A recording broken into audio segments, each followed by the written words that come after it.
আজকের বিশেষ সংবাদ, বালতি ভর্তি তাজা সকেট বোমা উদ্ধার ঘিরে চাঞ্চল্য রানীনগরে।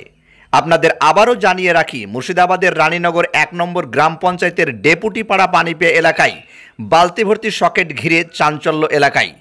জানা যায়, বাক্কার শেখ নামের এক ব্যক্তি বাঁশ বিক্রি করে, আর সেই বাঁশ কাটতে যায় শ্রমিক নিয়ে, আর তাতেই চোখে পড়ে বালতি ভর্তি বোমা দেখতে পাই আজ বেলা ৯টা নাগাদ। তাহলে একবার ভাবুন, বাঁশ বাগানের পাশের ঝোপেও মিলছে বালতি ভর্তি তাজা বোমা দেখতে পাওয়ার সঙ্গে সঙ্গে স্থানীয় জনপ্রতিনিধিকে জানালে সঙ্গে সঙ্গে খবর দেওয়া হয় রানীনগর থানায়। ওই ঘটনার খবর পেয়ে ঘটনাস্থলে আসে রানীনগর থানার পুলিশ এবং ওই জায়গাটিকে ঘিরে রাখেন যাতে কোনো ধরনের অপ্রীতিকর ঘটনা না ঘটে। তবে কে বা কারা বোমা কী উদ্দেশ্যে ওই জায়গায় রেখেছিল তার তদন্ত শুরু করেছে রানীনগর থানার পুলিশ। ইতিমধ্যেই বোমা নিষ্ক্রিয় করার টিমকে খবর দেওয়া হয়েছে বলে জানা যায়। তবে এলাকাবাসী জানান, ওই ঘটনায় তারা আতঙ্কে রয়েছেন। দেখুন বিস্তারিত। রানীনগর থেকে শাহাদাত মণ্ডলের রিপোর্ট, ডমকল এমকে টিভি। তাহলে বাঁশের পাতা কাটতে গেছিল, দিয়ে আমাকে ওই ছেলেটা এসে মানা করছে। কোন ছেলেটা? ওই বাঁশ কাটছিল সেই ছেলেটা, তাছাড়া বলতে পারবো না আমরা। কখন আপনি দেখলেন? কখন বললো আপনাকে? ঢেরখান বেলা হই। কটার দিকে মোটামুটি?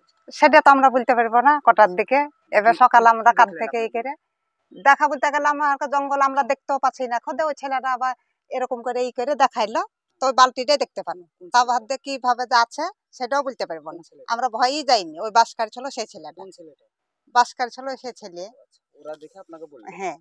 আপনার বাড়িতে রান্না বান্না করছিলাম, স্কুল বাচ্চাদেরকে থুইতে যাব, সেই মুহূর্তে শুনছি যে আমাদের বাড়ির পাশে বা পাশের জমিতে কান্ঠে বম পাওয়া গেছে।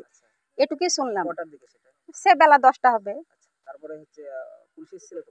হ্যাঁ, পুলিশ এসেছিল এক গাড়ি। মানে কারা কি বিষয় এসব জানেন না, এসব আমরা জানি না। আমরা বাসায় ছিলাম, এসব বলতে না। আর হচ্ছে এই যে বাড়ির পাশে বোমা উদ্ধার, এই বিষয়ে কতটা ভয় আছে? খুবই ভয়ে আছি, কারণ সবারই তো বাচ্চা কাচ্চা আছে, নিজেদেরও ক্ষতি হতে পারে, বাচ্চাদেরও হতে পারে, ছাগল মুরগিরও হতে পারে। আমরা সবাই আতঙ্কিত আছি। এটা তো খারাপ বিষয়। আপনার আমরা সব বসেছিলাম, দিয়ে আবার মুড়ে চা খাইতে গেলাম।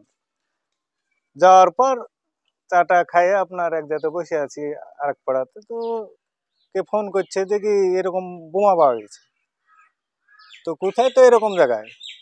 তো কে দেখলো? তো ওখানে বাঁশ কাটতে লেবার এসেছে, তো ওই লেবারে দেখেছে। দিয়ে আমি আসলাম, আসার পর তারপর থানাকে ফোন করলাম যে কি এরকম এখানে বোমা পাওয়া গেছে। থানার সঙ্গে সঙ্গে পুলিশ পাঠিয়ে দিয়েছে, পুলিশ তদন্ত করছে। এটা কটা নাগাদ ঘটনাটা? ঘটনাটা আপনার 9টা। তারপর হচ্ছে পুলিশ এসেছিল? হ্যাঁ, পুলিশ এসেছিল, আছে এখন আপাতত। আচ্ছা, বোমা ফাটানো হয়েছে? না, ফাটানো হয়নি। আপনার নাম? আমার নাম জসিমউদ্দিন শেখ। আপনি বুথের মেম্বার? হ্যাঁ, আমি বুথের মেম্বার।